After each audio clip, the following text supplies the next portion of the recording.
நான் சோபாவில் தலைகுனிந்து அமர்ந்திருந்தேன். என்ன செய்வதென்றும் எங்கு போவதென்றும் தெரியவில்லை. சில மணி நேரத்திற்கு முன் நடந்த சம்பவம் என் வாழ்க்கையையே புரட்டி போட்டிருந்தது. என் மீது சுமத்தப்பட்ட அத்தனை பெரிய குற்றச்சாட்டு என் கோபத்தை தூண்டியது. இந்த உலகத்தையே அழித்துவிட வேண்டும் போல இருந்தது. என் அப்பா எதிரே உட்கார்ந்து என்னை உற்று பார்த்து கொண்டிருந்தார். ஜீவா, என்ன முடிவெடுத்திருக்கின்றாய் என்று கேட்டார். நான் இயலாமையுடன் அவரை பார்த்தேன். ஆணாக இருந்தும் உள்ளுக்குள் உடைந்து போயிருந்தேன். என் கண்களின் ஓரம் ஈரமாகின. என் மீது சுமத்தப்பட்ட குற்றச்சாட்டை தாங்கிக் கொள்ள முடியவில்லை. சோர்வான குரலில், அப்பா, என்னால் யோசிக்க முடியவில்லை, என்ன செய்வதென்றே தெரியவில்லை என்றேன். அப்பா, இதற்கு ஒரே ஒரு வழிதான் இருக்கிறது. இந்த பெண்ணை திருமணம் செய்து கொள் என்றார். நான் அதிர்ச்சியுடன் அப்பாவை பார்த்தேன். அப்பா, என்ன பேசுகிறீர்கள்? நான் எப்படி அந்த பெண்ணை திருமணம் செய்ய முடியும் என்று கேட்டேன். அப்பா கண்டிப்பான குரலில், ஏன் ஏன் செய்ய முடியாது? உன்னால் அவளின் வாழ்க்கை பாழாகிவிட்டது. மக்கள் அவளை இகழ்வார்கள். அவளை மரியாதையாக வாழவிட மாட்டார்கள். உன்னால் அவளின் வாழ்க்கை நரகமாக வேண்டும் என்று நீ விரும்புகிறாயா? குற்றச்சாட்டு பொய் என்று உனக்கு தெரியும். அப்படி இருக்க அவளை ஏன் திருமணம் செய்ய முடியாது என்றார். அதற்கு நான், அப்பா, ஆனால் அவள் ரகுவை காதலிக்கின்றாளே, என்னை எப்படி திருமணம் செய்ய முடியும் என்றேன். அப்பா சொன்னார், ரகுவை காதலித்தாள், ஆனால் இப்போது இருக்காது. ஒன்றை ஞாபகம் வைத்துக்கொள், ஒரு பெண் தன் குணத்தின் மீது களங்கம் கற்பிக்கும் எந்த ஒரு ஆணையும் காதலிக்க மாட்டாள். ரகு செய்தது உனக்கு தெரியும். இப்போது அவளின் மனதில் ரகு மீது வெறுப்பை தவிர வேறொன்றும் இருக்காது. அது எனக்கு நன்றாக தெரியும் என்றார். நான் தயக்கத்துடன் அப்பாவின் நம்பிக்கையை பார்த்தேன். ஆனால் அப்பா, நான் திருமணத்திற்கு சம்மதித்தாலும் அம்மா ஒருபோதும் ஒப்புக்கொள்ள மாட்டார் என்றேன். அப்பா என் அருகில் வந்து என் தோள் மீது கை வைத்து, உன் முடிவை நீயே எடு. மற்றவர்களுக்காக எந்த தவறான முடிவையும் எடுத்து விடாதே. அது உன்னுடைய மற்றும் அந்த பெண்ணின் வாழ்க்கையை மேலும் கெடுத்துவிடும். உன் அம்மாவை நான் பார்த்து கொள்கிறேன். நீ நிதானமாக யோசித்து முடிவு எடு. இப்பொழுது உன்னுடன் சேர்த்து அந்த பெண்ணின் வாழ்க்கையும் கேள்விக்குறியாகி இருக்கிறது என்பதை மறந்துவிடாதே. நீ ஒரு ஆண், கெட்ட பெயரை தாங்கிக் கொள்வாய். ஆனால் ஒரு பெண்ணின் வாழ்க்கையில் ஒரு முறை கரைபடைந்து விட்டால் அது ஒருபோதும் நீங்காது என்று கூறிவிட்டு தன் அறைக்கு சென்று விட்டார். நான் அங்கேயே கவலையாக சோபாவில் அமர்ந்திருந்தேன். நடந்தவை என்னை கலங்க வைத்திருந்தது. என்னால் எதையும் புரிந்து கொள்ள முடியவில்லை. அப்பொழுது திடீரென அறையிலிருந்து ஒரு உரத்த சத்தம் கேட்டது. நான் ஓடிச் சென்று கதவை திறந்தேன். உள்ளே ஆர்த்தி தன் தலையை சுவற்றில் முட்டிக்கொண்டு தன்னைத்தானே அடித்து கொண்டாள். அவளின் நெற்றியில் நல்ல அடிபட்டிருந்தது. நான் பயந்து அவள் பக்கம் ஓடினேன். பைத்தியமாகிவிட்டாயா? என்ன செய்து கொண்டிருக்கின்றாய் என்று கேட்டேன். அவள் சுயநினைவை இழந்து கொண்டிருந்தாள். முடி கலைந்து முகத்தில் விழுந்திருந்தது. நான் இறந்து விட வேண்டும். நான் கெட்டவள். நான் உயிரோடு இருக்கக்கூடாது என்று முணுமுணுத்தாள். நான் அவள் தோள்களை பிடித்து, யாரோ சொல்வதால் நீ எப்படி கெட்டவளாக முடியும்? உலகம் எதை வேண்டுமானாலும் சொல்லட்டும், நீ அதை நம்பி விடுவாயா? உனக்கு தெரியும் நீ உண்மையானவள் என்று. அப்படி இருக்க மற்றவர்களின் பேச்சை கேட்டு உனக்கு நீயே தண்டனை அளிப்பதற்கு உனக்கு எந்த உரிமையும் இல்லை. பைத்தியமாகாதே ஆர்த்தி என்றேன். இப்படி உனக்கு நீயே தீங்கு விளைவிப்பதால் எதுவும் நடக்காது. மாறாக நிலைமை இன்னும் மோசமாகும். உனக்கு கடவுள் மீது நம்பிக்கை இல்லையா என்று அவளின் கைகளை பிடித்து தன்னைத்தானே காயப்படுத்தாமல் தடுத்தேன். அவள் அழுது கொண்டிருந்தாள். நான் அவளுக்கு ஆறுதல் கூறி, சொல் ஆர்த்தி, உனக்கு கடவுள் மீது நம்பிக்கை இருக்கின்றதா இல்லையா என்று கேட்டேன். அவள் பலவீனமான குரலில் ஆம் என்றாள். அப்படியானால் கடவுள் நீ நிரபராதி என்பதை நிரூபிப்பார். கவலைப்படாது, எழுந்து உடையை மாற்றிக்கொள். என் அப்பா உன்னுடன் சில முக்கியமான விஷயங்களை பேச விரும்புகிறார் என்று சொல்லிக்கொண்டே நான் நிறுத்திவிட்டேன். அப்பாவின் திருமண பேச்சை ஆர்த்தியிடம் நேரடியாக சொல்ல விரும்பவில்லை. இது சரியான நேரம் இல்லை என்று தோன்றியது. எழுந்து உடை மாற்றிக்கொள், பிரசாகிவிடு, உனக்கு நிம்மதியாக இருக்கும். இந்த அழுகையை நிறுத்து என்றேன். அவள் கண்ணீர் நிறைந்த கண்களால் என்னை பார்த்து, ஜீவா, என்னிடம் உடை இல்லை, நான் வெறுங்கையுடன் வந்தேன் என்றாள். அவள் சொல்வது எனக்கு புரிந்தது. நானும் அம்மாவின் அறையிலிருந்து ஒரு புடவையை எடுத்து அவளிடம் கொடுத்துவிட்டு அவளை சமாதானப்படுத்த ஆரம்பித்தேன். பாரு ஆர்த்தி, உன் மனதிலிருந்து நடந்த எல்லா விஷயங்களையும் எடுத்துவிடு.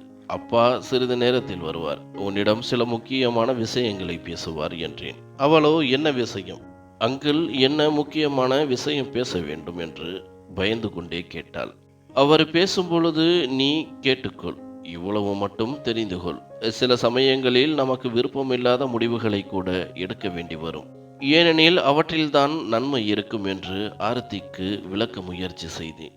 ஏனெனில் முழு விஷயத்தையும் இப்பொழுது சொல்வது சரியில்லை என்று நினைத்தேன். சிறிது நேரத்திற்கு முன்புதான் அப்பா என்னிடம் திருமணத்தை பற்றி பேசிவிட்டு சென்றிருந்தார். என் மனம் இதற்கு தயாராகவில்லை. ஆனால் என் மூளை இப்போதைக்கு இதுதான் சரி என்று சொல்லியது. நடந்ததில் ஆர்த்தியின் மீது எந்த தவறும் இல்லை. நான் அவளை கைவிட்டால் அவளின் வாழ்க்கை அழிந்துவிடும். மக்கள் அவளை தவறான கண்ணோட்டத்தில் பார்ப்பார்கள். அவளின் குணத்தின் மீது கேள்வி எழுப்புவார்கள். இதையெல்லாம் யோசித்துதான் அப்பாவின் முடிவை ஏற்க நான் முடிவு செய்திருந்தேன். நான் ஆர்த்தியை பார்த்து, இப்பொழுது அதிகம் கேள்விகளை கேட்காது. எழுந்து படுக்கையில் உட்கார். முதலுதவி பெட்டியிலிருந்து மருந்தை எடுத்து உன் காயங்களுக்கு போடு என்றேன். அவள் எதுவும் பேசாமல் படுக்கையில் உட்கார்ந்திருந்தாள். நான் அலமாரியில் இருந்த முதலுதவி பெட்டியை எடுத்து காயங்களுக்கு போடும் மருந்தை அவளிடம் நீட்டினேன். அவள் மெதுவாக தன் காயங்களில் தடவ ஆரம்பித்தாள். நான் அறையிலிருந்து வெளியே வந்தேன். ஆர்த்தி தன் காயங்களுக்கு மருந்து போட்டு கொண்டிருந்தாள். அவள் உறவினர்கள் அவளுக்கு கொடுத்த காயங்கள் அவை. அப்பா அம்மாவை எப்படியோ சம்மதிக்க வைத்திருந்தார். சிறிது நேரத்திற்கு பிறகு அப்பா ஆர்த்தியின் அறைக்கு சென்றார். என்னையும் வரும்படி கூறி அவளுக்கு புரிய வைக்க முயற்சி செய்ய சொன்னார். ஆனால் நான் மறுத்துவிட்டேன். நான் ஆர்த்தியின் முன் செல்ல விரும்பவில்லை. ஒருவேளை என்னை பார்த்தால் அவள் சரியான முடிவை எடுக்க முடியாமல் போவாள் என்று நினைத்தேன். அதனால் நான் ஹாலில் அங்கேயே அமர்ந்திருந்தேன். அறை ஹாலுக்கு நேர் எதிரே இருந்தது. அந்த நேரத்தில் அறையின் கதவு திறந்திருந்தது. உள்ளே நடந்த பேச்சுக்கள் எனக்கு தெளிவாக கேட்டது. அங்கிள், நான் ஜீவாவை எப்படி திருமணம் செய்ய முடியும்? ஜீவா என்னை எப்படி திருமணம் செய்வார்? தனது வீட்டினரை குற்றம் சாட்டி அவமானப்படுத்தி வீட்டிலிருந்து வெளியேற்றிய ஒரு பெண்ணை. ஆர்த்தியின் குரலில் வலியும் கேள்விகளும் இருந்தன. அந்த தருணம் மீண்டும் என் நினைவுக்கு வந்தது. நான் என்னை கட்டுப்படுத்த முயற்சி செய்தேன். என் அம்மா என் தோளில் கை வைத்தார், எனக்கு ஆறுதல் சொல்வதற்கு முயற்சி செய்வது போல. ஜீவா, உன்னை கட்டுப்படுத்திக்கொள். நான் உன் அப்பாவின் முடிவுக்கு எதிராக இல்லை. ஆர்த்தி நல்ல பெண். எனக்கு அவளை பிடிக்கும். அவளை என் மருமகளாக்குவதில் எனக்கு எந்த பிரச்சனையும் இல்லை. நீயும் இந்த விஷயத்தை மனதார ஏற்றுக்கொள் என்று கூறிவிட்டு அம்மாவும் ஆர்த்தியின் அறைக்குள் சென்றார். அம்மா அவளிடம், பார ஆர்த்தி, இது உணர்ச்சி வசப்படும் நேரம் இல்லை. நாம் புத்திசாலித்தனமாக முடிவுகளை எடுக்க வேண்டும்.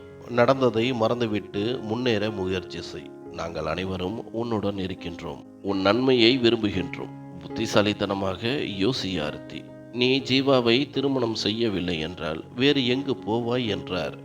அப்பாவின் குரலில் கண்டிப்பும் கவலையும் கலந்திருந்தது. நிச்சயமாக உறவில்லாமல் உன்னை எங்கள் வீட்டில் வைத்திருக்க முடியாது. உன் வீட்டிற்கு திரும்பிச் செல்வதும் இப்போது சாத்தியமில்லை. ஏனெனில் அவர்கள் உன்னுடன் எல்லா உறவுகளையும் துண்டித்து விட்டார்கள். தனியாக எப்படி வாழ்வாய்? அதனால் தான் சொல்கிறோம், உனக்கு ஒரு உறுதியான ஆதரவு தேவைப்படும். ஜீவாவை திருமணம் செய்து கொண்டு வாழ்க்கைக்கு ஒரு புதிய தொடக்கத்தை கொடுக்க முயற்சி செய் என்றார். ஆனால் அங்கிள், ஆர்த்தியின் குரல் நடுங்கியது. அப்பா அவளின் பேச்சில் குறுக்கிட்டு, ஜீவாவிற்கு வேறு எந்த பெண்ணும் கிடைக்கலாம். ஆனால் நாங்கள் உன்னை பற்றியும் யோசிக்க வேண்டும். இன்று நாங்கள் சுயநலமாகி எங்கள் மகனுக்கு வேறு எங்கேயாவது திருமணம் செய்து வைத்து உன்னை நிராதாரமாக விட்டுவிட்டால் கடவுள் அதற்கு எங்களுக்கு தண்டனை கொடுப்பார். ஏனெனில் உன் வாழ்க்கை எங்கோ எங்கள் மகனால் பாழானது. இந்த அழிவுக்கு பின்னால் எங்கள் மகனும் இருக்கின்றான். அதனால் உன்னை நிராதாரமாக விட முடியாது என்றார். ஆர்த்தியின் கண்களில் கண்ணீர் பெருகியது. அவள் மெதுவாக, அங்கிள், நான் எந்த முடிவையும் எடுப்பதற்கு முன் ஒரு முறை ஜீவாவை சந்திக்க விரும்புகின்றேன். அவனின் விருப்பத்தை தெரிந்து கொள்ள விரும்புகிறேன் என்றாள். என் பெயரை கேட்டதும் நான் பதட்டமடைந்தேன். இப்போதைக்கு திருமணத்திற்கு நான் தயாராக இல்லை என்பது எனக்கு தெரியும். ஆனால் அப்பாவின் வார்த்தைகளையும் ஆர்த்தியின் நிலைமையையும் பார்த்து என்னால் முழுமையாக இந்த திருமணத்திலிருந்து விலகி நிற்க முடியவில்லை. சிறிது நேரத்திற்கு பிறகு ஆர்த்தி, அம்மா, அப்பா மூவரும் வெளியே ஹாலுக்கு வந்தனர். அவளின் கண்கள் என்னிடம் கேள்விகளை கேட்டன. அவள் முன்னால் வந்து மெதுவாக கேட்டாள், ஜீவா, நீங்கள் மனதார இந்த திருமணத்திற்கு சம்மதிக்கின்றீர்களா என்றாள். நான் அவளை பார்த்து இல்லை என்றேன். நான் ஆழ்ந்த சுவாசம் எடுத்துக்கொண்டு, உனக்கு தெரியும் எனக்கு என்ன பிரச்சனை என்று. உனக்கு ஒரு ஆதரவு வேண்டும். தங்குவதற்கு ஒரு இடம் வேண்டும். மரியாதை வேண்டும். நான் உன்னை திருமணம் செய்து கொண்டு இவை அனைத்தையும் உனக்கு கொடுப்பேன். என் விருப்பத்தை பொறுத்தவரை நான் மனதார இந்த திருமணத்திற்கு சம்மதிக்கவில்லை என்பது உனக்கு தெரியும். ஏனென்றால் நீ ரகுவை காதலித்ததும் சில நாட்களில் உனக்கு அவனுடன் திருமணம் நடக்க இருந்ததும் எனக்கு தெரியும். அப்படி இருக்க இன்னொருவரின் கனவாக இருந்த ஒரு பெண்ணை நான் எப்படி காதலிக்கவோ அல்லது திருமணம் செய்து கொள்ளவோ சம்மதிக்க முடியும் என்றேன். என் பேச்சை கேட்டதும் ஆர்த்தியின் கண்களில் கண்ணீர் பெருகி அவள் தலை குனிந்தாள். நான் மௌனமாக இருந்தேன். பிறகு இருந்தாலும் நான் அப்பாவின் முடிவை ஏற்கின்றேன். இதில் உன் தவறு எதுவும் இல்லை. சூழ்நிலைகள் அப்படித்தான் இருக்கின்றன. நான் உன்னை திருமணம் செய்ய வேண்டும். சில முறை நாம் நம் மனதை அடக்கி முடிவுகளை எடுக்க வேண்டி வரும். ஒருவேளை அந்த முடிவுகளில் நமக்கு நன்மை மறந்திருக்கலாம் என்றேன். ஆர்த்தி தன் தலையை உயர்த்தி கண்ணீரை துடைத்து கொண்டார். பிறகு மெதுவாக அப்பாவை பார்த்து, அங்கிள், நான் உங்கள் பேச்சை ஏற்கின்றேன். நான் ஜீவாவை திருமணம் செய்து கொள்ள தயாராக இருக்கின்றேன் என்றாள். சொல்லிவிட்டு அவள் நிற்கவில்லை. தன் அறைக்குள் சென்று விட்டாள். நான் அங்கேயே சோபாவில் உட்கார்ந்திருந்தேன். ஆர்த்தியின் கட்டாயமும் வலியும் என் மனதை அழுத்திக் கொண்டிருந்தன. அவள் ஏதோ ஒரு கட்டாயத்தினால் இந்த முடிவை எடுத்தது போல் இருந்தது. அவள் ரகுவை மிகவும் காதலித்தாள். பல முறை என்னிடம் ரகுவை பற்றி பேசினாள். ரகுவும் ஆர்த்தி பற்றிய விஷயங்களை என்னுடன் பகிர்ந்து கொள்வான்.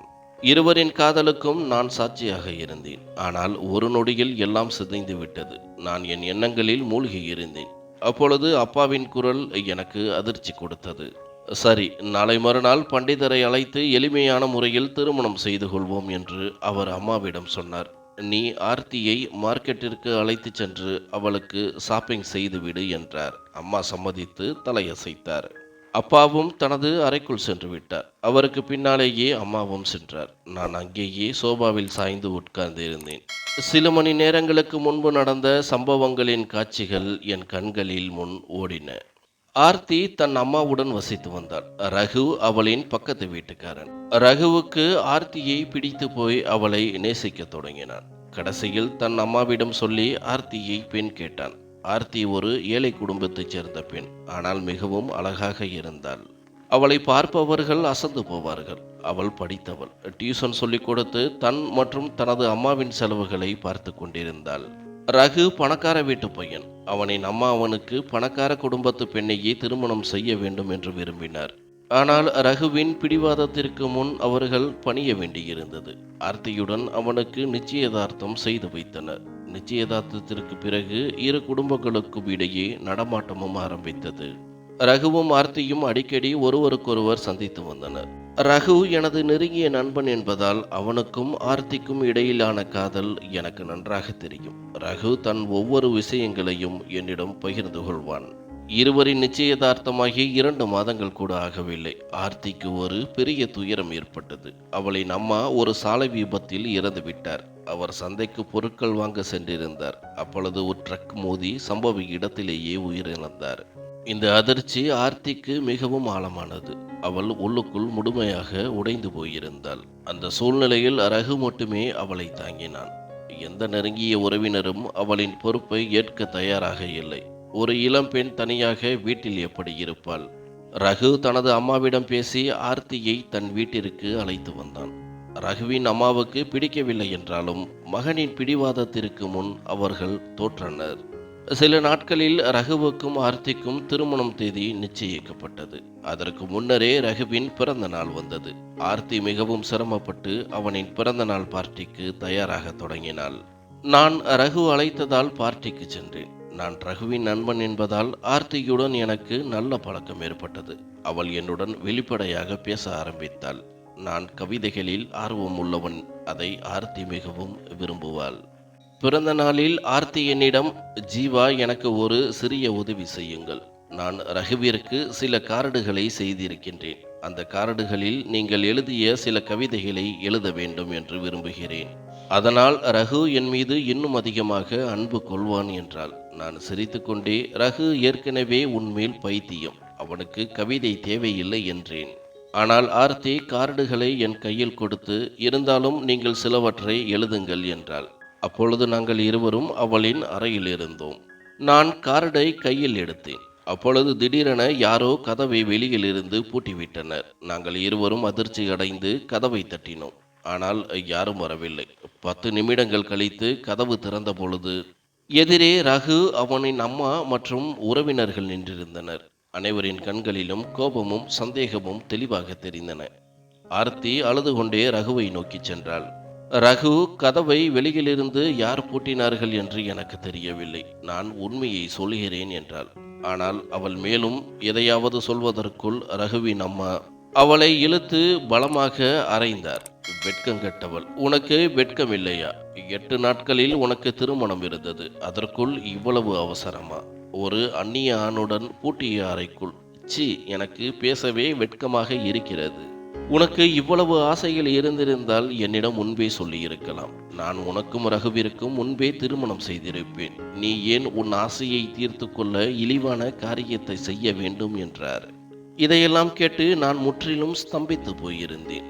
ஆர்த்தியின் கண்களில் கண்ணீர் வந்தது. அவள் நடுங்கும் குரலில், இல்லை ஆண்டி, நீங்கள் தவறாக புரிந்து கொள்கிறீர்கள். நான் ஜீவாவிடம் உதவி மட்டுமே கேட்டேன். நான் ரகுவிற்கு சில கார்டுகளை செய்திருந்தேன். அவற்றில் கவிதை எழுத வேண்டும் என்றாள். அவள் கார்டுகளை காட்ட முயற்சி செய்தார். ஆனால் ரகுவின் அம்மா அந்த கார்டுகளை வீசி எறிந்து விட்டார்.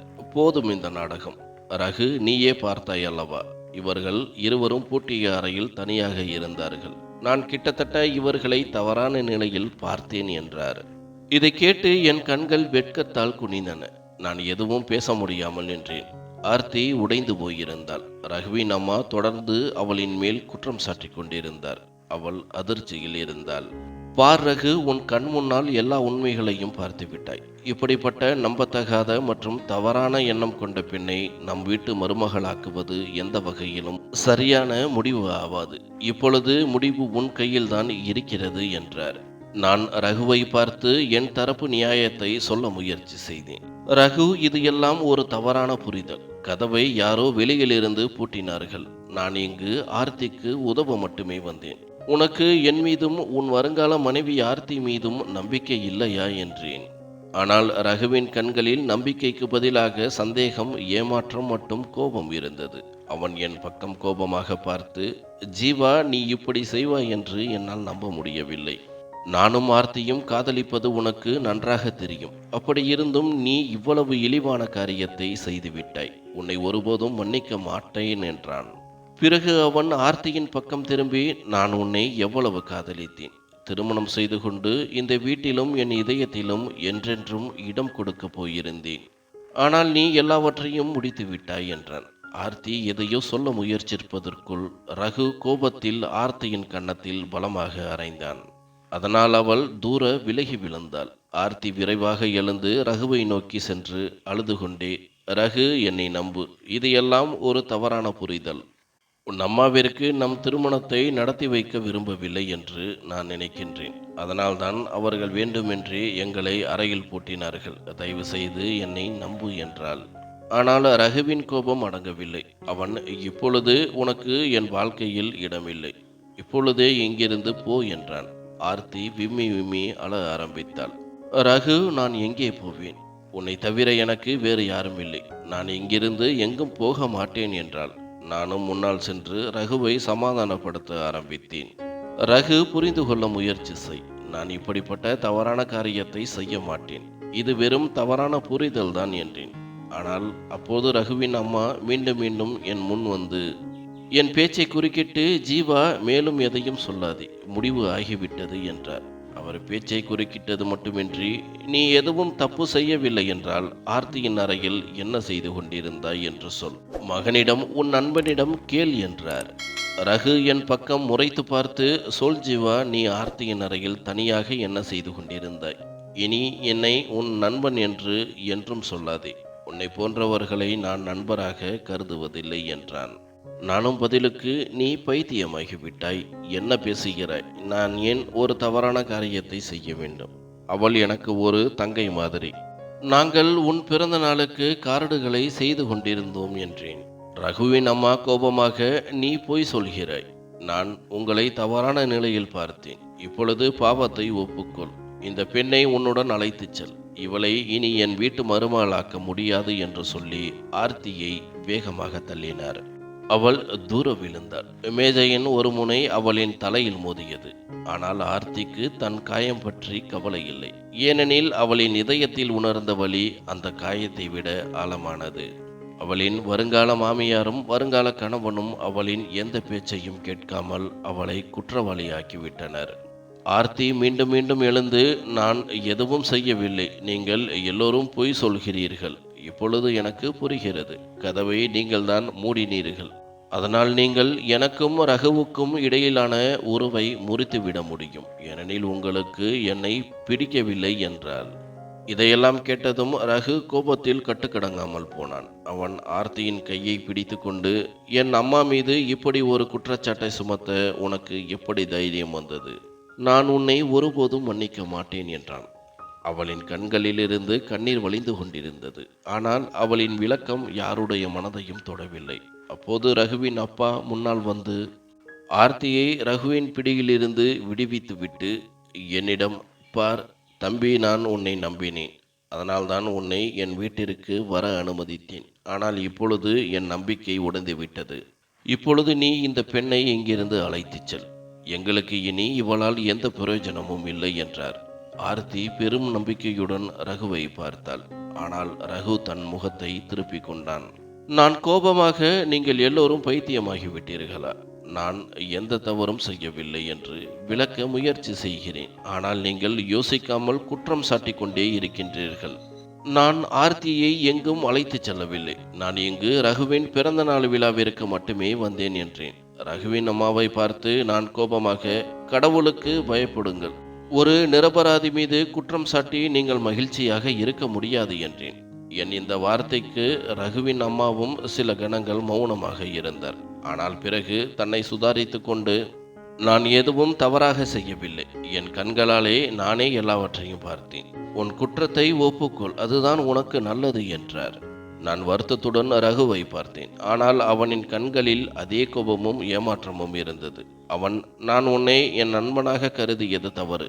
இப்பொழுது எதுவும் சொல்லி பிரயோஜனம் இல்லை என்றான். கோபத்தில் நான் வெளியேற ஆரம்பித்தேன். ஆனால் ரகு என் வழியை மறித்து, போகும்பொழுது உன் அழுக்கையும் உன்னுடன் எடுத்துச் செல், ஏனெனில் இவளை நான் இங்கு வைத்திருக்க மாட்டேன் என்றான். இதை கேட்டதும் ஆர்த்தியின் கால்கள் தள்ளாடின. அவள் கண்ணீர் நிறைந்த கண்களால் அந்த மனிதனை பார்த்தாள். யார் அவளுக்கு காதலின் வாக்குறுதிகளை கொடுத்தார்களோ, யாருடன் அவள் தன் வாழ்க்கை கனவுகளை பார்த்து கொண்டிருந்தாளோ, அதே மனிதன் அவளை அழுக்கு என்று சொல்லி அவளின் உலகத்தையே முடித்து கொண்டிருந்தான். ஆர்த்தியின் இதயம் துண்டு துண்டாகிவிட்டது. அவளின் கண்களிலிருந்து கண்ணீர் வழிந்து கன்னங்களில் உலர்ந்திருந்தது. இப்பொழுது அவள் மௌனமாக நின்றிருந்தாள். உள்ளுக்குள் முழுமையாக உடைந்து போயிருந்தாள். அவள் சத்தமிட விரும்பினாள். ஆனால் அவளின் குரல் தொண்டையிலேயே மாட்டிக்கொண்டது போல இருந்தது. நான் அவளின் கண்களில் வெளிப்பட்ட வலியை பார்த்தேன். அவளின் நிலையைக் கண்டு வருந்தினேன். நான் ரகுவிடம், இவள் உன் வருங்கால மனைவி, இவளின் பேச்சைகள் புரிந்துகொள். ஒருவேளை தாமதமாகிவிட்டால் உன்னிடம் வருத்தத்தை தவிர வேறு எதுவும் இருக்காது என்று புரிய வைத்தேன். பிறகு வீட்டிலிருந்து வெளியே வந்தேன். ஆர்த்தி தலைகுனிந்து கொண்டிருந்தாள். போகும்பொழுது நான் கேட்டது, இந்த பெண்ணை அவளின் அறைக்குள் சென்று பூட்டிவிடு. இனி இவள் என் கண்களுக்கு தெரியக்கூடாது என்று ரகு அம்மா கோபமாக சத்தமிட்டாள். ஆர்த்தியின் உதவியற்ற நிலையை பார்த்து என் இதயம் மேலும் துடித்தது. திடீரென ரகுவின் அம்மா ஆர்த்தியின் முடியை பிடித்து அவளின் முகத்தை தன் பக்கம் இழுத்துக்கொண்டு, ஒரு அந்நிய ஆணுடன் இப்படிப்பட்ட தவறான உறவு வைக்க உனக்கு எப்படி தைரியம் வந்தது என்று கூறி அவளின் அப்பாவி கன்னங்களில் அறைய ஆரம்பித்தாள். ஆர்த்தியின் முகத்தில் காயங்கள் தோன்றின. அவளின் அழுகு முகத்தை பார்த்து என் இதயம் ஒரு கணம் நின்று விட்டது போல் இருந்தது. நான் திரும்பி பார்த்தேன். ரகுவின் அம்மா இரக்கமின்றி ஆர்த்தியை அடித்து கொண்டிருந்தார். ரகு அமைதியாக பார்த்து கொண்டிருந்தான். அப்பொழுது அதே கணத்தில் என் கால்கள் தானாகவே ஆர்த்தியின் பக்கம் சென்றன. நான் அவளை நோக்கி என் கைகளை நீட்டினேன். ஆர்த்தி, வா, எனக்கு தெரியும் இவர்கள் உன்னை கொன்று விடுவார்கள். என்னுடன் வா, நான் உனக்கு தங்குவதற்கு ஏற்பாடு செய்கிறேன் என்றேன். ஆர்த்தி கேள்வியான பார்வையில் என்னை பார்த்தாள். ஆனால் அவளின் நம்பிக்கை என்னும் ரகுவுடன் இணைந்திருந்தது. அவள் மெதுவாக, ஜீவா, நான் எப்படி உன்னுடன் வர முடியும்? தயவு செய்து இவர்களுக்கு நான் எதுவும் தவறாக செய்யவில்லை என்று புரியவை என்றாள். அவள் ஒருமுறை என்னை பார்த்தாள், மற்றொரு முறை ரகுவை பார்த்தாள். ஆனால் ரகுவின் கண்களில் தெளிவான நம்பிக்கையின்மை இருந்தது. அவன், என் அம்மா ஒருபோதும் பொய் சொல்ல மாட்டார் ஆர்த்தி என்றான். ஆர்த்தி ரகுவின் கைகளை பிடித்துக்கொண்டு, நானும் பொய் சொல்வதில்லை அல்லவா ரகு, உனக்கு தெரியும் அல்லவா, நான் உன்னை ஒருபோதும் ஏமாற்றவில்லை. தயவு செய்து உன் அம்மாவுக்கு புரிய வை. எனக்கு ஏன் இவ்வளவு வலியை தருகின்றாய்? உன்னை தவிர எனக்கு வேறு யாரும் இல்லை என்று உனக்கு தெரியும் என்றாள். ஆனால் அவன் தன் அம்மாவின் வார்த்தைகளை முழுமையாக நம்பியிருந்தான். அவன் கோபமாக, நீ பொய் சொல்ல முடியும், ஏனென்றால் நீ எப்பொழுதும் ஜீவாவை புகழ்ந்து பேசுவாய். எவ்வளவு நல்லவன், எவ்வளவு அழகானவன் என்று நீ சொல்லுவாய் அல்லவா, சொல் என்றான். ஆர்த்தி அவனுக்கு புரிய வைக்கும் விதமாக, நான் கேலி செய்தேன் ரகு, உன்னை கோபப்படுத்த மட்டுமே. நீதானே என் கேலியை ஒருபோதும் சீரியஸாக எடுத்துக்கொள்ள மாட்டாய். பிறகு இன்று ஏன் இந்த பேச்சுக்கள் என்றாள். ஆனால் ரகுவின் அம்மா இனிமேல் பொறுத்து கொள்ள முடியாது என்று கோபமாக வலுக்கட்டாயமாக ஆர்த்தியை தள்ளினார். அவள் விழாமல் தப்பினாள். நான் வேகமாக அவளை பிடித்து கொண்டேன். பிறகு நான் அவளை அழைத்து கொண்டு வீட்டிலிருந்து வெளியே வந்தேன். அவளை காரில் உட்கார வைத்து கதவை வேகமாக மூடினேன். அவள் தொடர்ந்து அழுது கொண்டிருந்தாள். அவளின் நிலைமை மோசமாகி கொண்டிருந்தது. நான் ஓட்டுநர் இருக்கையில் அமர்ந்து காரை ஓட்டினேன். அவளின் அழுகை மேலும் தீவிரமானது. நான் கவலைப்பட்டேன். ஏற்கனவே இவ்வளவு நடந்துவிட்டது. அதனுடன் இதெல்லாம் என் மூளையை மறத்து போகச் செய்தது. நான் கோபமாக, அழுவதை நிறுத்து, ஏற்கனவே இவ்வளவு பிரச்சனைகள் இருக்கின்றன.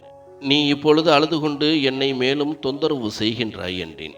என் கர்ஜனையை கேட்டு அவள் அமைதியாகிவிட்டாள். நான் கண்ணாடியில் பார்த்தேன். அவளின் நெற்றியில் காயம் இருந்தது.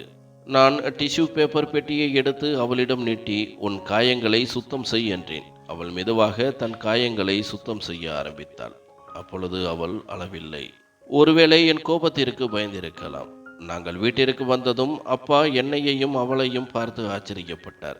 நான் பணிப்பெண்ணிடம் ஆர்த்தியை அழைத்து அறைக்கு செல்லச் சொன்னேன். அப்பாவிடம் நான் எல்லாவற்றையும் சொன்னேன். பிறகுதான் அவர் என்னை ஆர்த்தியை திருமணம் செய்யுமாறு அறிவுறுத்தினார். அப்பா அன்றே திருமணத்தை அறிவித்தார். ஆர்த்தி எப்படியோ திருமணத்திற்கு சம்மதித்திருந்தாள். ஆனால் நான் இந்த திருமணத்திற்கு என்னை தயார்படுத்திக் கொள்ள முடியவில்லை. பிறகு எளிமையாக எனக்கும் அவளுக்கும் திருமணம் நடந்தது.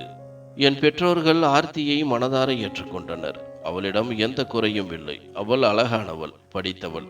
என் அம்மா அப்பாவிற்கு வேறு என்ன வேண்டும்? அவர்கள் எப்பொழுதும் நேர்மையான குடும்ப பெண்ணைத்தான் மருமகளாக விரும்பினர். இன்றைய ஃபேஷன் என்ற பெயரில் தங்கள் உடலை காட்டும் மேக்கப் பூசிக்கொண்டிருக்கும் பெண்களை என் அம்மாவிற்கு பிடிக்காது. என் அம்மா அப்பா இப்படிப்பட்ட மருமகள் தான் வேண்டும் என்று வெகு நாட்களாக ஆசைப்பட்டார்கள். என் அம்மாவின் ஆசை சொல்லாமலேயே நிறைவேறிவிட்டது போல் இருந்தது. ஆனால் என் உள்ளத்தில் எந்த மகிழ்ச்சியும் இல்லை. திருமணத்திற்கு பிறகு இருக்க வேண்டிய உணர்வு என்னிடம் இல்லை. அவள் கட்டாயத்தினால் இந்த திருமணம் செய்து கொண்டாள் என்ற எண்ணம் மட்டுமே என் மனதில் ஓடிக்கொண்டிருந்தது. அவள் என்னை ஏற்றிருந்தாலும் அவளால் இன்னும் ரகுவை மறக்க முடியவில்லை என்று நான் நம்பினேன். வேறு யாரோ ஒருவரை மனதில் வைத்து கொண்டிருக்கும் ஒரு பெண்ணை எந்த ஒரு ஆணும் மனைவியாக ஏற்க முடியாது. இதுவே நான் அவளை முழுமையாக ஏற்றுக்கொள்ள முடியாததற்கு காரணம். அன்று இரவு கனத்த இதயத்துடன் அறைக்கு சென்றேன். ஆர்த்தி மணப்பெண்ணாக படுக்கையில் அமர்ந்திருந்தாள். அவள் அருகில் சென்று அமர்ந்தேன். அவளின் சோகமான முகம் யாரையும் ஒரு நொடியில் காயப்படுத்தக்கூடியது. சில கணங்களுக்கு என் இதய துடிப்பு அதிகரித்தது. ஆனால் நான் என்னை கட்டுப்படுத்தி கொண்டேன். ஆர்த்தி என்னுடையவள் அல்ல, வேறு ஒருவனுடையவள். நான் ஏற்கனவே வேறு ஒருவருடைய பொருட்களை எடுத்துக்கொள்ளும் பழக்கம் இல்லாதவன். ஒருவேளை நான் வருவதற்கு சில நிமிடங்களுக்கு முன் அவள் அழுதிருக்க வேண்டும். அவளின் கண்கள் சிவந்திருந்தன. மை அவளின் முகத்தில் பரவி இருந்தது. இதை பார்த்து ஏன் என்று தெரியவில்லை, எனக்கு கோபம் வந்தது. நான் கிண்டலாக, என்ன விஷயம், ரகுவை பிரிந்த துக்கமா, இன்னும் அவனையே நினைத்து கொண்டிருக்கின்றாயா என்றேன். என் இந்த வார்த்தைக்கு ஆர்த்தி துடித்து போய் என் பக்கம் பார்த்தாள். அவனின் காதல் அன்றே என் மனதிலிருந்து நீங்கிவிட்டது. அவன் என் குணத்தின் மீது சேரை வாரி பூசிய போது என்றாள். நான் அமைதியான குரலில், சரி, அப்படியென்றால் இந்த கண்ணீர் எதற்கு என்றேன். சிறிது நேரம் அவள் அமைதியான கண்களால் என்னை பார்த்தாள். பிறகு தன் பார்வையை தாழ்த்தினாள். நான் சொன்னேன், பார் ஆர்த்தி, நாம் திருமணம் செய்து கொண்டது சூழ்நிலையில்தான். நான் கூட இதற்கு சம்மதிக்கவில்லை. ஆனால் நான் இதை நிறைவேற்ற முழு முயற்சி செய்வேன். ஆனால் ஒரு விஷயத்தை நினைவில் வைத்துக்கொள். உன் மனதில் இன்னும் ரகு இருந்தால் என்னிடம் சொல்லிவிடு. நான் உன்னை அவனின் பொருளாக கருதி உன்னுடன் எந்த உறவும் வைத்து கொள்ள மாட்டேன். உன் மனதும் அவனின் மனதும் தெளிவாகும் வரை நீ எப்பொழுது வேண்டுமானாலும் அவனை சந்திக்கலாம், அவனையே திருமணமும் செய்து கொள்ளலாம் என்றேன். என் இந்த வார்த்தைக்கு ஆர்த்தி கண்ணீர் நிறைந்த கண்களால் என்னை பார்த்தாள். நீங்கள் ஏன் மீண்டும் மீண்டும் ரகுவின் பெயரை சொல்கிறீர்கள் என்றாள். அவனுக்காக என் மனதில் இப்பொழுது எந்த இடமும் இல்லை என்று நான் சொன்னேனே என்றாள். நான் அவளின் கண்களை பார்த்து, ரகுவிற்கு உன் மனதில் எந்த இடமும் இல்லை என்றால் நாம் இந்த உறவை தொடங்கலாமா என்றேன். என் இந்த வார்த்தைக்கு அவள் சிறிது தயங்கினாள். பிறகு, இவ்வளவு சீக்கிரம் வேண்டாம், நான் இப்போதைக்கு இந்த உறவை தொடங்க விரும்பவில்லை என்றாள். அவளின் இந்த வார்த்தையால் எனக்கு மீண்டும் கோபம் வந்தது. நான், ஏன் உன் மனதில் ரகு இல்லை என்றால் என் அருகில் வருவதற்கு என்ன பிரச்சனை? நீ என் மனைவி, நான் உன் கணவன். எனக்கும் உணர்ச்சிகள் இருக்கின்றன. என் முன் அழகான மனைவி அமர்ந்திருக்கும் பொழுது நான் என்னை எப்படி தடுத்து கொள்ள முடியும் என்றேன். அவள், நான் சத்தியம் செய்கின்றேன், இப்பொழுது என் மனதில் ரகுவிற்காக எந்த உணர்வும் இல்லை. மாறாக நான் இப்பொழுது அவனை வெறுக்கின்றேன். அவன் என்னை அழுக்கு என்று அழைத்ததும், என்னை அவமானப்படுத்தியதற்கும் பிறகு நான் அவனை எப்படி காதலிக்க முடியும் என்றாள். அவளின் வார்த்தைகள் என் மனதில் சிறிய அமைதியை கொடுத்தன. நான் மெதுவாக என் கைகளால் அவளின் நகைகளை அகற்றினேன். சரி, போய் ஃப்ரெஷ் ஆகி வா. உன் முகத்தில் எல்லா மேக்கப்பும் கலைந்து பரவிவிட்டது. மிகவும் பயங்கரமாக இருக்கின்றாய் என்றேன். நான் சூழ்நிலையை லேசாக மாற்ற முயற்சி செய்தேன். என் பேச்சை கேட்டு அவள் முகத்தில் லேசாக புன்னகை தோன்றியது. பிறகு அவள் எழுந்து குளியலறைக்கு சென்றாள். சிறிது நேரம் கழித்து அவள் பிரசாகி வெளியே வந்தபோது பளிச்சென்று மிகவும் அழகாக இருந்தாள். நான் அவளின் கையை பிடித்து என் அருகில் அமர்த்தினேன். ரிலாக்ஸாக தூங்கு. இப்போதைக்கு நான் இந்த உறவுக்கு சிறிது நேரம் கொடுக்க விரும்புகிறேன். நான் உன் மனதை அறிய விரும்பினேன். அதனால்தான் உன்னுடன் உறவை பற்றி பேசினேன் என்றேன். என் இந்த வார்த்தைக்கு ஆர்த்தியின் முகத்தில் நிம்மதி தெரிந்தது. அவள் நிம்மதியாக படுக்கையின் ஒரு மூலையில் படுத்துக் கொண்டாள். நானும் சிறிது நேரத்தில் தூங்கிவிட்டேன். என் கண் விழித்து பார்த்தபொழுது ஆர்த்தி படுக்கையில் இல்லை. நான் எழுந்து பார்த்தபொழுது அவள் சோபாவில் படுத்துக் கொண்டிருந்தாள். அவளின் இந்த செயலால் எனக்கு மீண்டும் கோபம் வந்தது. நான் அவளின் அருகே சென்றேன். கோபமாக அவளின் கையை பிடித்து எழுப்பி, ஆர்த்தி, ஏன் சோபாவில் தூங்கிக் கொண்டிருக்கின்றாய்? நீ இன்னும் ரகுவின் நினைவில் மூழ்கி இருக்கின்றாயா? என்னுடன் இருப்பது உனக்கு வேதனை தருகிறதா என்றேன். ஆர்த்தி பயந்து போய், இல்லை ஜீவா, இரவு முழுவதும் எனக்கு தூக்கம் வரவில்லை. நான் அறையில் அங்கும் இங்கும் நடந்து கொண்டிருந்தேன். சோபாவில் உட்கார்ந்து அங்கேயே தூங்கிவிட்டேன் என்றாள். அவளின் குரலில் பயம் இருந்தது. ஆனால் அவள் என்னிடமிருந்து தனியாக தூங்கியது என் கோபத்தை தூண்டியது. நான் குளியல் அறைக்குள் நுழைந்தேன். சிறிது நேரம் கழித்து வெளியே வந்தபொழுது அவள் படுக்கையில் படுத்திருந்தாள். எனக்கு மிகவும் வெட்கமாக இருந்தது. இந்த பெண் ஏற்கனவே எவ்வளவு துயரங்களை சந்தித்திருக்கின்றாள். நான் ஏன் கோபத்தை அவள் மீது காட்டிக் கொண்டிருந்தேன் என்று. நடந்ததில் ஆர்த்தியின் மேல் எந்த தவறும் இல்லை. நான் அமைதியாக மறுபக்கம் சென்று படுத்துக் கொண்டேன். காலை உணவு உண்ணும் பொழுது அம்மாவும் அப்பாவும் ஆர்த்தியை உற்று பார்த்தனர். அவளின் மஞ்சள் நிற முகத்தை பார்த்து எங்களிடையே எதுவும் சரியாக இல்லை என்று அவர்கள் யூகித்திருந்தனர். என் அம்மா, ஜீவா, ஆர்த்திக்கு உடல்நிலை சரியில்லை என்று நினைக்கின்றேன். இன்று அவளை எங்கேயாவது வெளியே அழைத்துச் செல். அவளின் மனது சற்று அசுவாசப்படும். பாவம், இவ்வளவு கஷ்டங்களை அனுபவித்து இங்கு வந்திருக்கின்றாள். மிகவும் கவலையாக இருப்பாள். ஆனால் உன் காதல் அவளை மெதுவாக அசுவாசப்படுத்தும். அதனால் அவளை பார்த்துக்கொள் என்று ஆர்த்தியை தன் பக்கத்தில் அணைத்து கொண்டே சொன்னார். நான் தலையசைத்தேன். அந்த நாளும் கடந்துவிட்டது. ஆர்த்தி என்னுடன் மீண்டும் பேசவில்லை. அவள் என் மீது கோபமாக இருந்தாள். அவளின் கோபத்தை பார்த்து என் முகத்தில் லேசான புன்னகை தோன்றியது. இன்று நான் அவளின் எல்லா கோபத்தையும் நீக்கி விடுவேன் என்று முடிவு செய்திருந்தேன். நான் அப்பொழுது அந்த உறவை முன்னோக்கி நகர்த்த விரும்பினேன். இப்போது அவள் என் மனைவி என்பதால் நான் அவளிடமிருந்து விலகி இருக்க விரும்பவில்லை. என் மனதிலும் அவளுக்கான உணர்வுகள் தோன்ற ஆரம்பித்தன. எளிமையான பெண் ஆர்த்தி என் இதயத்திற்கு நெருக்கமாக தோன்றினாள். இரவில் படுக்கையில் என் இடத்தில் படுத்துக்கொண்டேன். நான் படுத்ததை பார்த்து அவளும் ஒரு புறம் படுத்து கொண்டாள். ஆனால் எனக்கு தூக்கம் வரவில்லை. நான் அவளை உற்று பார்த்து கொண்டிருந்தேன். நான் மெதுவாக, என் அருகில் வந்து படுத்துக்கொள், எனக்கு தூக்கம் வரவில்லை என்றேன். என் பேச்சை கேட்டு அவள் அதிர்ச்சி அடைந்தாள். ஆனால் தன் இடத்திலிருந்து நகரவில்லை. நான் மீண்டும், நான் சொல்வது உனக்கு கேட்கவில்லையா என்றேன். அவள் சற்று தயக்கத்துடன் என் அருகில் வந்தாள். நான் அவளை என் கைகளில் எடுத்துக்கொண்டேன். அவளை என் கைகளில் அணைத்த போது என் இதய துடிப்பு அதிகரித்தது. என் உள்ளத்தில் ஒரு புதிய உணர்வு ஏற்பட்டது. என் கைகள் மெதுவாக நடுங்க ஆரம்பித்தது. நான் அந்த நடுக்கத்துடன் அந்த இரவு எங்களின் உறவின் புதிய அத்தியாயத்தை தொடங்கினேன். அவள் மறுபேதும் சொல்லவில்லை. அன்று இரவு எங்கள் இருவரின் சங்கமத்திற்கு நிலவும் நட்சத்திரங்களும் சாட்சியாக இருந்தன. திறந்திருந்த ஜன்னல் வழியே நிலவும் நட்சத்திரங்களும் எங்களின் இணைப்பைக் கண்டு குறும்பாக சிரித்தன. நானும் அவளும் மிகவும் மகிழ்ச்சியாக வாழ ஆரம்பித்தோம். ஆர்த்தி மீது என் காதல் நாளுக்கு நாள் அதிகரித்துக் கொண்டே இருந்தது. இப்பொழுது அவளும் என்னை நேசிக்க ஆரம்பித்தாள். ஒரு நாள் இரவு அப்பா அம்மா வீட்டில் இல்லாத பொழுது அவள் மிகவும் அழகாக தயாராகி இருந்தாள். அவள் எனக்காகவே இளஞ்சிவப்பு நிற புடவையை அணிந்திருந்தாள். அதில் என் கண்ணே பட்டுவிடும் அந்த அளவுக்கு அழகாக காணப்பட்டாள். நான் அறைக்குள் நுழைந்ததும் அவளை பார்த்து ரொம்ப அழகாக இருக்கின்றாய் என்ற வார்த்தையை தான் சொல்ல முடிந்தது. அவள் சிரித்துக்கொண்டே என் பக்கம் பார்த்தாள். உண்மையிலேயே நான் அழகாக இருக்கின்றேனா என்றாள். அவளின் வார்த்தைகளில் அப்பாவியாகவும் என் பாராட்டை விரும்பியும் இருந்தன. நான் நிலவை விட அழகானவள் என்றேன். அவள் அருகில் சென்று காதலுடன், நீ மேக்கப் இல்லாமல் கூட மிகவும் அழகானவள். இந்த செயற்கை பொருட்கள் தேவையில்லை. உன்னை தவிர உலகில் வேறு எந்த பெண்ணும் என் பார்வையில் அழகில்லை என்றேன். நான் அவளின் நெற்றியை முத்தமிட்ட போது அவள் மகிழ்ச்சியில் மலர்ந்தாள். என் துணையுடன் அவள் மெதுவாக ரகுவை மறக்க ஆரம்பித்தாள். தன் கடந்த கால கசப்பான நினைவுகளை மறக்க ஆரம்பித்தாள். நான், வா, அப்பா அம்மா வீட்டில் இல்லை, நாம் வெளியே போய் இரவு உணவு சாப்பிட்டு வரலாம் என்றேன். அவள் மகிழ்ச்சியுடன் சம்மதித்தாள். நாங்கள் இருவரும் வெளியேறி கொண்டிருந்தோம். அப்பொழுது எதிரே நின்றிருந்த ஒரு மனிதரை பார்த்து நாங்கள் இருவருமே சற்றென்று நின்றோம். அது வேறு யாரும் இல்லை, ரகுதான். கவலையான முகத்துடன் வாசலில் நின்றிருந்தான். ஆர்த்தி பதட்டத்துடன் என்னை பார்த்தாள். அவள் கவலைப்பட்டாள் என்பது அவளின் முகத்தில் தெளிவாக தெரிந்தது. உனக்கு எப்படி இங்கே வர தைரியம் வந்தது? வெளியே போய் இங்கிருந்து. யார் உன்னை உள்ளே வர அனுமதித்தது என்று கோபமாக அவன் அருகில் அடியெடுத்து வைத்தேன். ஜீவா, தயவு செய்து என்று ஆர்த்தி என்னை தடுக்க முயன்றாள். ஆனால் நான் ரகு அருகில் சென்று விட்டேன். ரகு, நான் ஆர்த்தியிடம் மன்னிப்பு கேட்க வேண்டும். தயவு செய்து என்னை மன்னித்து விடு.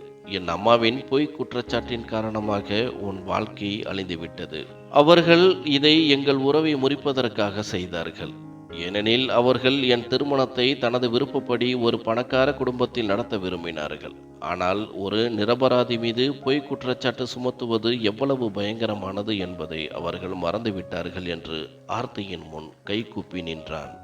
நான் கோபமாக அவனை பார்த்து, நான் மற்றும் ஆர்த்தி நிரபராதி என கெஞ்சிக் கொண்டிருந்த போது உன் அம்மா பொய் சொல்கிறார் என்று உனக்கு தெரியவில்லையா? நீ ஆர்த்தியை ஏன் நம்பவில்லை என்று திடீரென உன் அம்மாவின் பாசம் எப்படி மறைந்தது என்றேன். ரகு வெட்கத்துடன் தலை குனிந்தான். என் அம்மா இறந்து விட்டார் என்று நடுங்கும் குரலில் சொன்னான். நான் அதிர்ச்சியடைந்தேன். ஆர்த்தி முற்றிலும் அமைதியாக இருந்தாள். ரகு எங்களிடம், 2 வாரங்களுக்கு முன்பு அவருக்கு ஒரு விபத்து நடந்தது. டிரைவர் அப்பொழுதே இறந்து விட்டார். ஆனால் என் அம்மா 10 நாட்கள் மருத்துவமனையில் படுக்கையில் கிடந்தார். அவரின் உடல் மோசமாக பாதிக்கப்பட்டிருந்தது. மருத்துவர்களும் அவர் பிழைப்பதற்கு வாய்ப்பில்லை என்றனர். இருந்தாலும் அவர் மூச்சை விடாமல் போராடி கொண்டிருந்தார். அவர் வலியிலும் வேதனையிலும் துடித்துக் கொண்டிருந்தார். ஆனால் அவருக்கு மரணம் வரவில்லை. அவர் மீண்டும் மீண்டும் ஆர்த்தியின் பெயரை உச்சரித்தார். அவர் மிகவும் சிரமப்பட்டு தான் பேசுவார். ஆனாலும் பேசும்பொழுது இதுதான் சொல்வார், ஆர்த்தி என்னை மன்னித்து விட்டால் என் கஷ்டம் சற்று குறையும் என்பார். அவரின் உயிர் பிரியாமல் மிகவும் சிரமப்பட்டு கொண்டிருந்தார். ஒரு நாள் அவர் என்னிடம் எல்லாவற்றையும் சொல்லிவிட்டார். ஜீவாவையும் ஆர்த்தியையும் வேண்டுமென்றே அறையில் பூட்டிவிட்டு அவர் உங்கள் இருவர் மீதும் குற்றம் சாட்டியதாக வெட்கப்பட்டார். ஆர்த்தி கடைசி மூச்சு வரை அவர் உனக்காக காத்திருந்தார் என்று ரகு கனத்த குரலில் சொன்னான். ஆர்த்தியின் கண்களிலிருந்து கண்ணீர் வழிந்தது. ஆர்த்தி அவர்கள் எப்பொழுது இறந்தார்கள் என்று கேட்டாள். இன்று காலையில்தான் இந்த உலகத்தை விட்டு சென்றார் என்றான் ரகு. அப்பொழுது அவன் என் கண்களை சந்திக்கவில்லை. நான், உன் அம்மாவின் ஆத்மாவிற்கு சாந்தி கிடைக்கட்டும் என்று அவனின் நிலையை பார்த்து நான் சொன்னேன். என் கண்களில் இப்பொழுது மென்மை இருந்தது. அது ரகுவிற்கு சிறிது தைரியத்தை கொடுத்தது. அவன் ஆர்த்தியின் பக்கம் சென்று அவளின் கையை பிடித்தான். வா ஆர்த்தி, நான் உன்னை அழைத்துச் செல்ல வந்தேன் என்றான். அவள் உடனே என் பக்கம் பார்த்தாள். பிறகு ரகுவிடம், ஆனால் ஏன் என்று கேட்டாள்.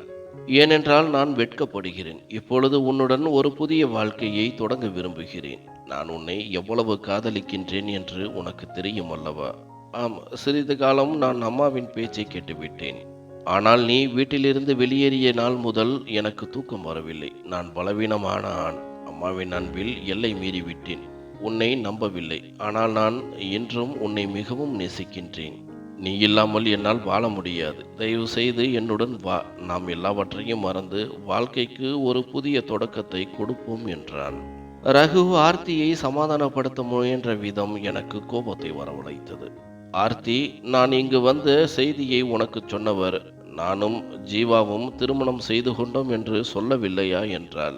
ரகு ஆச்சரியத்துடன், நீ என்ன சொல்கிறாய் ஆர்த்தி? நீ எப்படி இப்படி செய்ய முடியும்? நம் இத்தனை வருட பந்தத்தை இவ்வளவு சீக்கிரம் மறந்து விட்டாயா? நீ நான் இல்லாமல் வாழ முடியாது என்று சொன்னாய் அல்லவா? பிறகு நீ எப்படி வேறு ஒருவரை திருமணம் செய்து கொள்ள முடியும் என்று கேட்டான். ஆர்த்தி, நான் இனிமேல் வாதிட முடியாது. இதெல்லாம் பழைய விஷயங்கள். நான் இப்பொழுது ஜீவாவை மட்டுமே காதலிக்கின்றேன். அதனால் வீண் பேச்சு வேண்டாம், இங்கிருந்து சென்றுவிடு என்றாள். ரகு, நீ என்னுடையவள். நீ என்னை காதலித்தாய். அவன் மிகவும் கோபக்காரன். நீ அவனுடன் மகிழ்ச்சியாக இருக்க முடியாது. நீ அவனை விவாகரத்து செய்துவிடு. நான் இன்னும் உன்னை ஏற்றுக்கொள்ள தயாராக இருக்கின்றேன். நான் உன்னை மிகவும் நேசிக்கின்றேன். உன்னை மகிழ்ச்சியாக வைத்திருப்பேன் என்று கூறிக்கொண்டு ஆர்த்தியின் அருகில் வந்தான். அவள் சில அடிகள் பின்னோக்கி சென்று தன் அருகில் வரவேண்டாம் என்று சைகை செய்தாள். உன் உளறலை நிறுத்திவிட்டு இங்கிருந்து போய்விடு. எனக்கு இப்பொழுது நீ எதுவும் இல்லை. எனக்கு எல்லாம் ஜீவாதான். என் பின்னால் வராதே என்று ஆர்த்தி சத்தமிட்டாள். இருந்தாலும் ரகு அவளின் கையை பிடித்து அவளை வெளியே அழைத்துச் செல்ல முயன்றான். நீ எப்படி இப்படி செய்ய முடியும்? நான் நீ இல்லாமல் வாழ முடியாது. என் அம்மா என்னை விட்டு சென்று விட்டார். இப்பொழுது நீயும் என்னை விட்டு சென்று விட்டாய் என்று உடைந்து போய் சொன்னான். ஆர்த்தியும் பிறர் பேச்சை கேட்பதும் தன்னுடன் இருக்கும் பெண்ணை நம்பாமல் இருப்பதும் ஒரு ஆணின் மிகப்பெரிய பலவீனம். ஆனால் நீயோ நான் கஷ்டப்பட்ட காலங்களில் என்னுடன் நிற்கவில்லை. இவ்வளவு வருடங்களாக பழகியும் நீ என்னை புரிந்து கொள்ளவும் இல்லை. அப்போதிலிருந்தே உன்மேல் இருந்த காதல் ஒட்டுமொத்தமாக அழிந்து விட்டது. இப்பொழுது என் மனதில் ஜீவா மட்டுமே உள்ளார். தயவு செய்து நான் சொல்வதை புரிந்து கொள். இனிமேல் என்னை பார்ப்பதற்கும் முயற்சி செய்யாதே. என் உலகம் ஜீவா மட்டும்தான். உனக்கு அதில் இடமில்லை. தயவு செய்து இங்கிருந்து சென்று விடு என கத்திக் கொண்டிருந்தாள். அதை கேட்டவன் சிறிது நேரம் அமைதியாக இருந்தான். பிறகு ஒன்றுமே கூறாமல் அங்கிருந்து சென்று விட்டான். அவனுக்கும் புரிந்து போனது, இனிமேல் ஆர்த்தி நம்முடையவள் அல்ல என்று. நானும் அவர்கள் பேசிக்கொண்டிருப்பதை ஓரமாக நின்று கவனித்துக் கொண்டுதான் இருந்தேன். ரகு சென்ற பிறகு என்னிடம் வந்த ஆர்த்தி, நான் ரகுவிற்காக அப்படி சொல்லவில்லை. உண்மையாகவே இனிமேல் என் வாழ்க்கையில் நீங்கள் மட்டும்தான். இனிமேல் வாய் தவறி கூட ரகுவை பற்றி பேச வேண்டாம். நான் அவரை முழுமையாக மறக்க நினைக்கின்றேன். அவர் மேல் எனக்கு கோபம் மட்டுமே உள்ளது. அதை நீங்களும் புரிந்து கொள்ள வேண்டும். நமது திருமணம் கட்டாயத்தின் பேரில் நடந்து இருக்கலாம். ஆனால் அதன் பிறகு உங்களை எனக்கு மிகவும் பிடித்து போனது. எந்த காலத்திலும் நான் உங்களுக்கு துரோகம் செய்ய மாட்டேன். என்னை நீங்கள் முழுமையாக நம்பலாம் என்றாள். நானும் அவள் சொல்வதை சந்தோஷமாக கேட்டு நின்றேன். ஏனென்றால் எனக்கு ஒரு எண்ணம் இருந்தது. ஒருவேளை ரகு மனம் திரும்பி வந்தால் அவனை ஏற்றுக்கொள்வாளோ என்று. ஆனால் இப்பொழுது அது இல்லை என்று உறுதியானது. அதன் பிறகு வந்த நாட்களில் நானும் ஆர்த்தியும் மிகவும் சந்தோஷமாக இருந்தோம். எங்களுக்கு 2 குழந்தைகளும் பிறந்தது. ரகுவை அதன் பிறகு நாங்கள் பார்க்கவே இல்லை. அவன் வெளிநாட்டிற்கு சென்று விட்டதாகவும் அங்கேயே திருமணமும் செய்து கொண்டதாகவும் கேள்விப்பட்டோம். எங்களின் வாழ்க்கையும் இப்பொழுது சந்தோஷமாக சென்று கொண்டிருக்கின்றது.